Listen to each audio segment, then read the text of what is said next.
race. Yay! Oh my gosh. I am so excited. Yes. Danielle Matteson. Yeah. Oh my gosh. Danielle Matteson from Pure Storage. That's right. That's yes. right. Danielle, you're going to have to help us because I don't think I know your exact title. So when you introduce yourself to everyone who's watching and listening, just let us know what that is because those are always so important. Yes. Yes, titles are critical. That's right. And then we'll hear a little bit about Pure Storage too, and kind of what you do with them. So, yay! Yeah, let's get right into it. We finally made this happen. This is awesome. Yeah, so we're leaning in. It's like Sheryl Sandberg says to do. Yeah, so Pure Storage, as we've talked before, so we're a data storage platform company, and what I do at Pure is kind of fun. I actually don't usually introduce myself with my title. I kind of like to describe what I do because I do a couple of different things. So one of them is I'm one of our leaders of our professional services organization, which is all about helping our customers adopt our platform and bring it to life. And then the other big piece of things that I do is leading our strategic accounts program as part of our customer experience organization. So think of that as how do we elevate the type of experiences that our biggest and most strategic customers have with Pure and become advocates for them, both within the company and within the industry overall.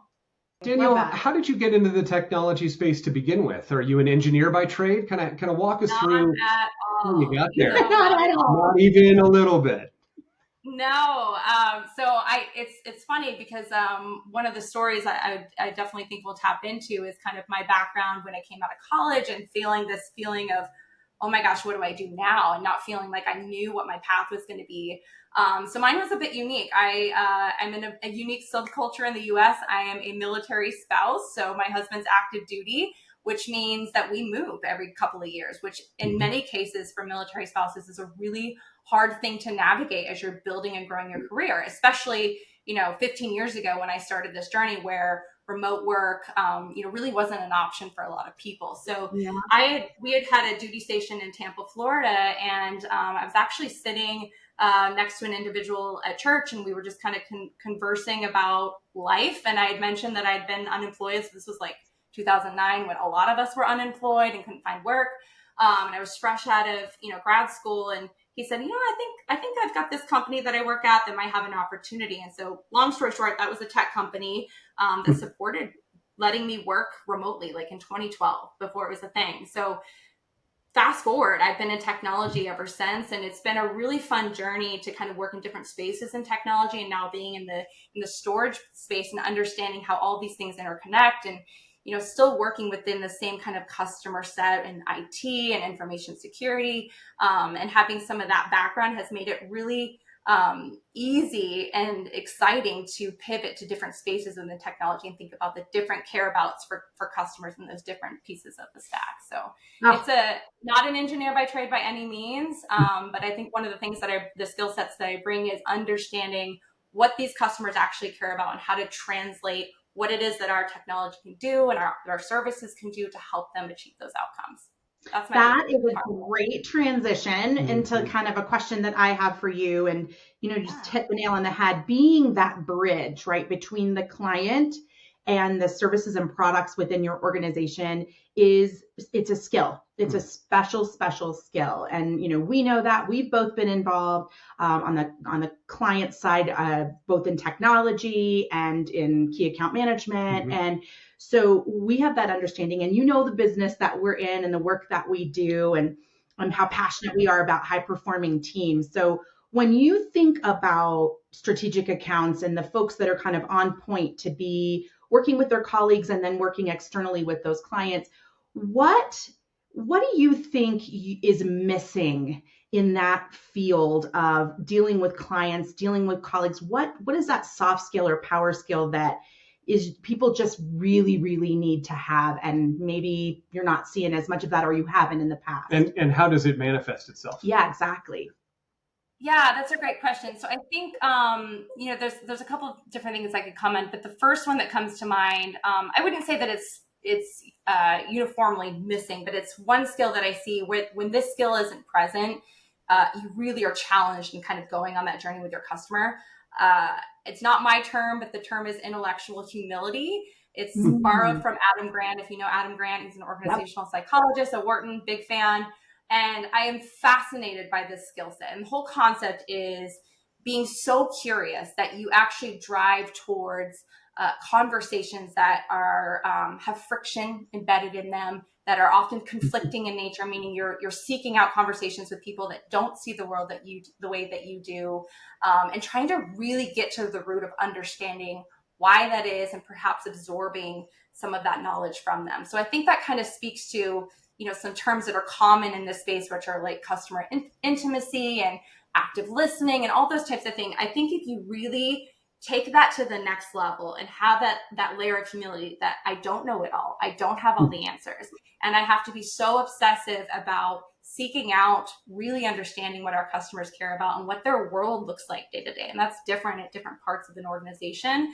I think when you can really tap into that, that's where the magic happens. And so again, I think I've seen pockets of it, but I think I really kind of connected the dots between some of that research that I've read, from Adam Grant's perspective, and I've applied it to my world and seen, wow, there is this opportunity for us to really take this concept and apply it to our world in a meaningful way. Yeah, I love that you said that. So I'm almost done with his book, Think Again, which I think is so fantastic. And you read Hidden Potential? Because I think that's his best book. Not yet. I think that I will look into that. One of the things I want to say about that is this idea of that curiosity, right? The scientific kind of conversations, as opposed to I think he talks about it as prosecutor, preacher, and politician mode, which we all tend to go into. Can you give us an example of an experience that you had, and it can be way in the past, with someone that did not have that intellectual humility, and kind of what happened in that circumstance with a client when they were a little bit more like, I know? Yeah, I think, there's a few examples I can think of. I think one I would kind of tap into is this was many, many years ago, so not where I am currently, but a situation where a customer had a pretty complex problem. And it was a problem that we had seen in, various different flavors in the past, where we felt like we understood, what it was, we knew the origin of it. And so we made these kind of premature recommendations in the process of, yep, we totally know what you're talking about. We totally know what the source is. So here's what we're going to recommend we do. So we implemented those things, and somewhere along the way, we realized that, we should probably learn more about what was really going on in the situation. So I think in hindsight, in that perspective, right, you want to, it's not just about, I don't think it was a reflection on someone having too much pride or being too much of a know-it-all, but I think it's very easy to prematurely identify something as something, yep, we know exactly what that is, and I'm going to diagnose this and I'm going to move forward, and not taking the time to actually ask those deeper questions to get to the root of the issue. So I know that's a bit ambiguous, but I think it speaks to that level of curiosity, and that, again, the humility, I think, is the operative word there, and being okay with that discomfort of not knowing why something may be the way that it is. Real quick, what that makes me think of is we just recently worked with a bunch of leaders in a professional services consulting organization.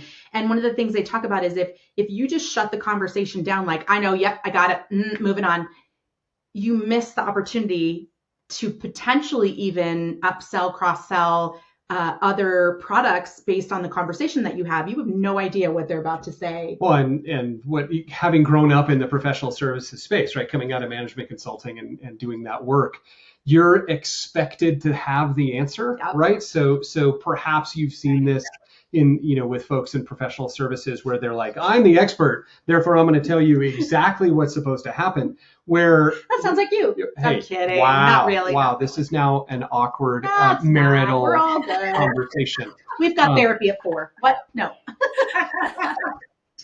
So the challenge is that when people come with that, when they come with that lens of, I'm expected to be the expert, then it's really difficult for them to check out and step back and go, you know what, the most important thing I can do right now is serve my client. And the best way that I'm going to do that is by listening, not speaking over, not coming prepared with 95 slides with thousands of words on each slide to kind of browbeat them with data, which unfortunately has become a very common thing today. We'll just beat you over the head with data, and really getting to the heart of the matter of any problems or issues or just wants and needs. Yeah. Right. And I think it kind of speaks to what you're describing is almost having the discipline to be comfortable in that position of vulnerability, right? Because if you feel like there's an expectation that you're supposed to know something or everything, and in the event that you don't, or you're questioning that can feel like an uncomfortable thing, right? Expectation, I'm not meeting it. That makes me feel this, right? So I think having the discipline and the experience to actually accept that as a good thing and actually move towards that, because whenever you experience, and this is why I love the third book that Adam Grant writes about, whenever you experience that vulnerability, that actually opens up a world of opportunity to learn and grow more, to build that trust in those relationships. And I even think applying this concept, and we're talking about client relationships, but applying it internally and how you're kind of navigating either your personal career, how you manage a team, how you interact with your peers or up or down, the hierarchy of your company. I think having that approach of part of your personal brand to be humble in what you know and to lean into things that are uncomfortable in terms of those conversations where people may see things differently. I think there's so much power in that. And I think that, even if we zoom outside of the business world, think about that in your personal life and how much information we all have access to and how much harder it is now than, 20 years ago to have hard conversations with people in a way that we're okay with that discomfort and we're okay with having different opinions. So I think it's a really interesting topic, and it's a very difficult, I personally am working on it because I know it doesn't feel natural for me to act that way in every scenario, whether it's personal or professional. It's a big shift. We use a tool called the weight model. I don't know if you are familiar with it, Danielle. It stands for why am I talking? And it really is why am I feeling compelled to give information right now? Has this information already been said? Why am I talking? Is it the right time? Yes. Are the right people in the room to receive the information? And then you're always coming back to that question of why am I talking? Why am I talking? Why am I talking? It's a really interesting tool. That's part of our BRIC program actually, and it for a lot of people kind of resonated. Some of the leaders were like, I always feel like I need to repeat something that my team said in a meeting so that I lend credibility to what was just said.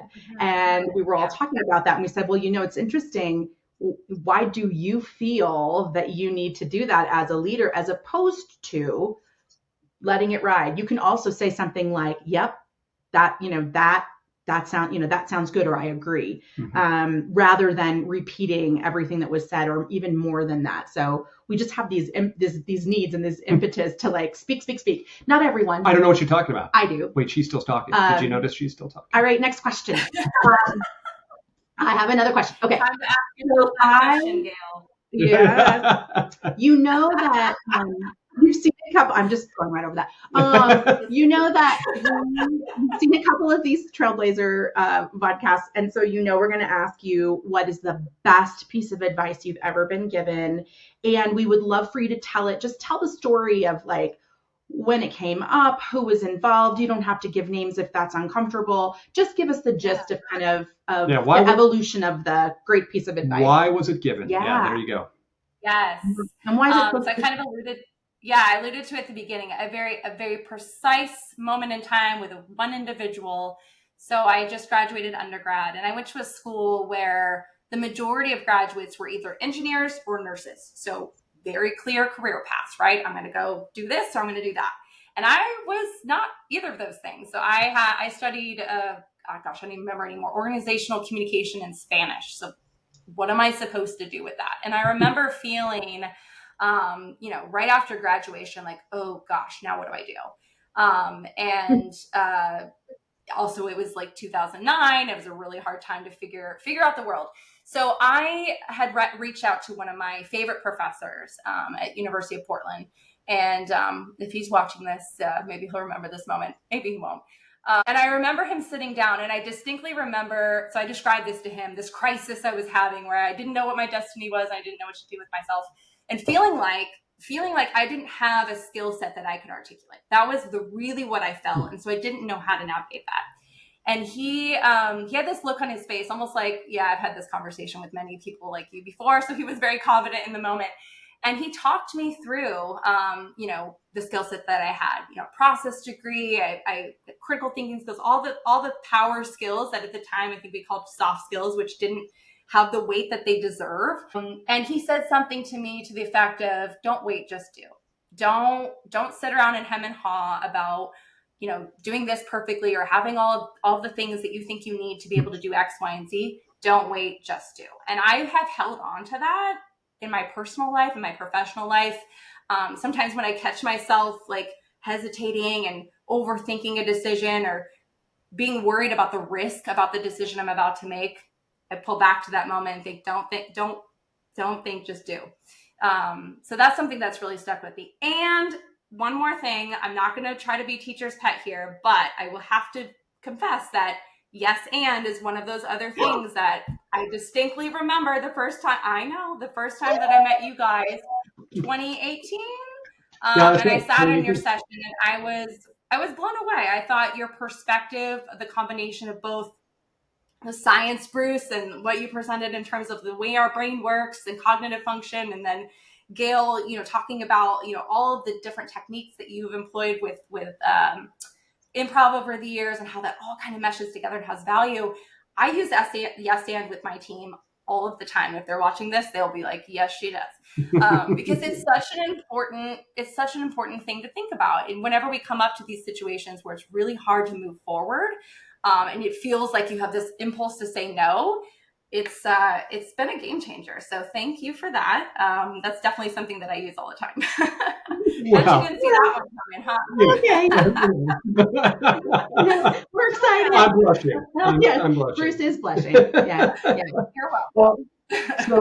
So if we take it a step further and go to the don't think, just do kind of mantra that you've been focusing on, what are some things that you're excited about that are coming up for you in the very near future? Or what's inspiring you? That are more on the don't think, just do kind of direction.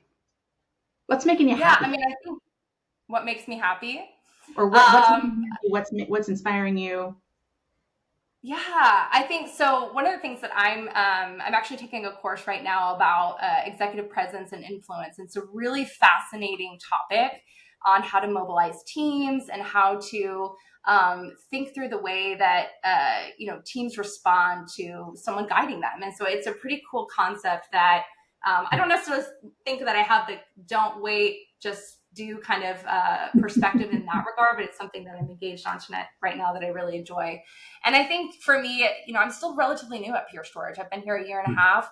And so, having been in a different space in the technology sector, so learning the industry and learning the technology, and then, having never worked in professional services and still learning and growing in that space. That's the reason I came here, was the opportunity to completely dive in head first and take what could have been a scary challenge and take it by the horns and use it as an opportunity to grow. So I'm still very much on that journey, and I hope that I continue to feel that way for a long time.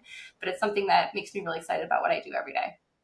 I love that so much, Danielle. From the moment Bruce and I met you, we just love you. We loved your energy. You absolutely embody the idea of growth and learning and staying curious. And we're so grateful to kind of have you in our world, and so grateful for the time today. Yeah. So thank you for that. And we wish you the best. I'm certain that there's more amazing, incredible opportunity ahead of you. I wish I was on your team.